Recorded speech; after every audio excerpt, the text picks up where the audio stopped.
In the late 19th century, a dramatic and brutal transformation swept across a vast and diverse continent.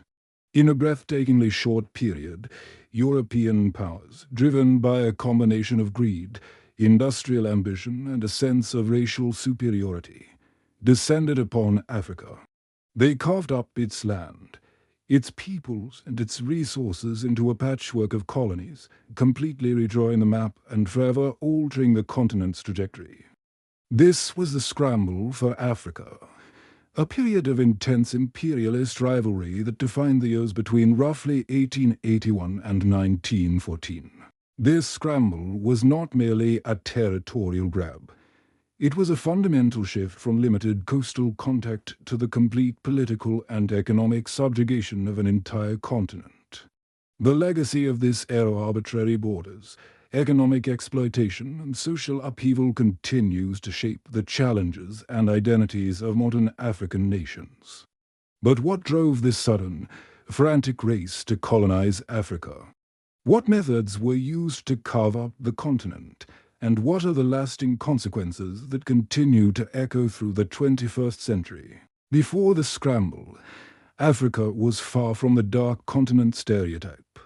It was a mosaic of thousands of diverse and complex societies, with a rich history of sophisticated kingdoms, empires, and city-states. Great powers like the Ashanti Empire in West Africa, the Zulu Kingdom in southern Africa, and the trading cities along the Swahili coast had their own unique political systems, cultures, and trade networks. European contact with Africa had existed for centuries, but it was largely limited to the coasts.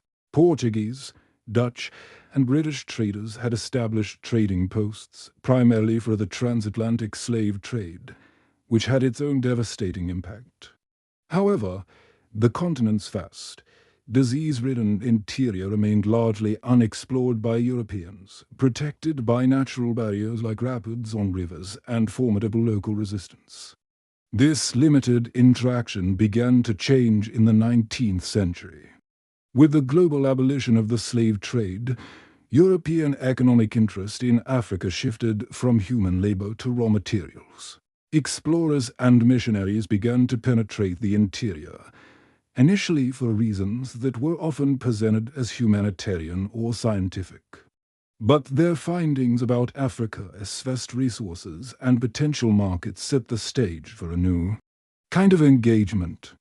The drivers of the scramble for Africa can be understood through a combination of economic, political, and ideological motivations, often summarized as the 3 C's: commerce, Christianity, and competition. The Industrial Revolution was arguably the most powerful engine of imperialism. European factories were insatiable. They needed an endless supply of raw materials like rubber for tires, copper for wiring, cotton for textiles, and palm oil for lubricants. Africa had all of these in abundance. Equally important was the need for new markets for manufactured goods. As European nations produced more than their domestic populations could consume, they sought new, captive markets to sell their products. Colonies provided both a guaranteed source of raw materials and an exclusive market for finished goods, fueling a cycle of economic dependence. Underpinning these economic motives was a powerful ideological drive. The missionary movement believed it was their Christian duty to civilize and save the souls of Africa's indigenous population, who they viewed as pagan and savage. Explorers like David Livingstone, though genuinely committed to anti-slavery and humanitarian work, inadvertently paved the way for colonialists by mapping the interior and romanticizing the continent as a place ripe for European influence. This civilizing mission was inextricably linked to pervasive racial ideologies of the time. Theories like social Darwinism posited that European races were inherently superior and that it was their destiny, and even their biological right, to dominate and civilize what they saw as inferior peoples. These racist beliefs provided a moral justification for the brutal acts of colonization. Finally, political competition and nationalism played a decisive role. In the late 19th century, a nation's power and prestige were measured by the size of its empire. Gaining colonies was a matter of national pride. Rivalry between the great powers Britain, France, Germany, Belgium, Italy, and Portugal was intense. A nation's primary motivation was often to seize territory simply to prevent a rival from getting it first, creating a geopolitical chess game that played out across the African map. The British ambition to create a continuous Cape to Cairo empire, for example, was a clear expression of this competitive spirit. The formal partition of Africa was a chaotic and often violent process, marked by both military conquests and diplomatic maneuvers. One of the earliest and most infamous acts was the personal project of King Leopold II of Belgium. Leopold, using a humanitarian facade, established the Congo Free State as his private possession.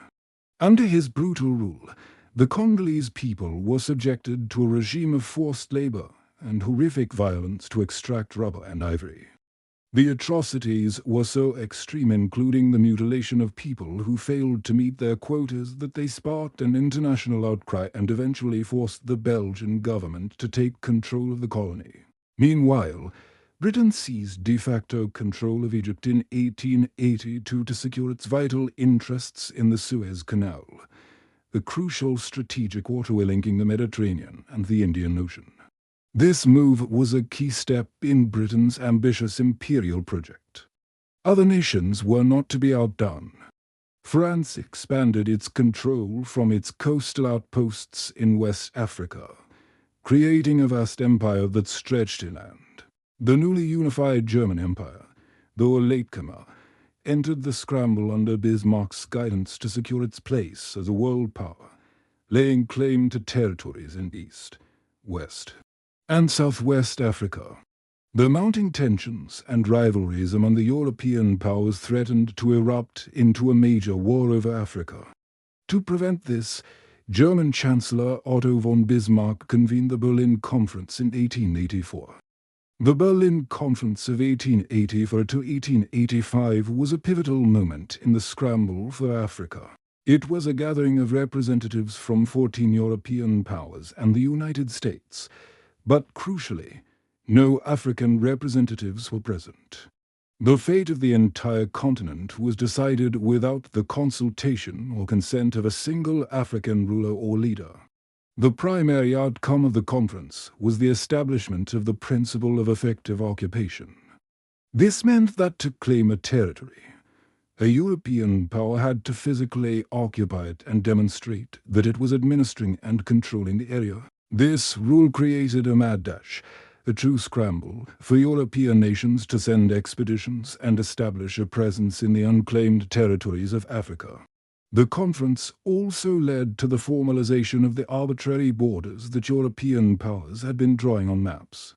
These new boundaries ignored the continent's rich ethnic, linguistic, and cultural geography, lumping together rival groups and dividing long-established communities.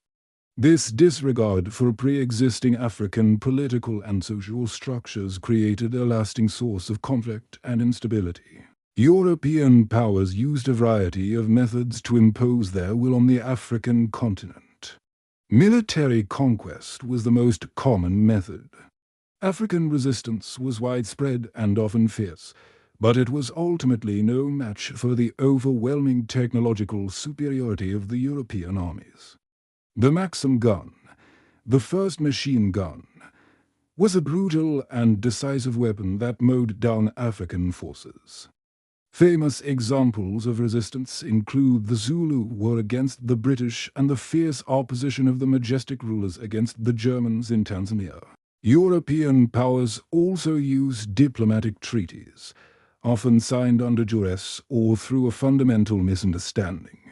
Many African rulers, accustomed to traditional land use agreements, did not comprehend that they were signing away permanent sovereignty and all rights to their land and people. Once a territory was claimed, colonial powers used different systems of administration. Direct rule, favored by nations like France and Germany, involved imposing European laws, officials and culture, with little regard for local traditions. Indirect rule, practiced by the British, was a cheaper and more efficient alternative. It involved using pre-existing local chiefs and traditional rulers as intermediaries to enforce colonial policies and collect taxes. While it appeared to preserve local traditions, it often distorted them and was still an instrument of colonial control. At the core of all these systems was economic exploitation. Colonial economies were designed to serve the needs of the imperial power. Africans were often forced to abandon traditional agriculture and grew cash crops like cotton and peanuts for export. They were also forced to work on plantations, in mines, or on infrastructure projects through a system of forced labor that was little more than slavery. The legacy of the Scramble for Africa is profound and continues to be debated and felt today. The most enduring and devastating legacy is the arbitrary borders created at the Berlin Conference. These artificial lines, drawn on a map in Europe, are now the borders of modern African nations. By grouping together different ethnic and linguistic groups and splitting others apart, these borders created states with no organic unity. This has been a major contributing factor to post-independence conflicts, civil wars, and ethnic strife, such as the Rwandan genocide and the Nigerian Civil War. The colonial economy destroyed traditional African industries and trade networks. It created an economic dependence on single commodity exports, e.g., Ghana's reliance on cocoa, Congo's on copper, making these nations vulnerable to fluctuations in global market prices. This lack of industrial diversification is a key factor in the persistent economic challenges faced by many African countries. Culturally and socially, colonialism had a deep impact. It introduced European languages, legal systems, and religions, often at the expense of traditional African systems. While it led to the development of some infrastructure and education, it was done on a highly unequal basis and for the benefit of the colonial power. However, the Scramble also inadvertently fostered a new sense of identity. The shared experience of colonial oppression ultimately created a sense of Pan-African identity and a push for independence in the mid-20th century. The struggles for liberation, led by a new generation of African nationalists, were a direct response to the systems created during the Scramble. Ultimately, the Scramble for Africa was a period of intense global rivalry that had cataclysmic consequences for a continent whose fate was decided without its consent. The scars of this era, both economic and political, are still visible, making the Scramble one of the most significant and consequential periods in modern world history.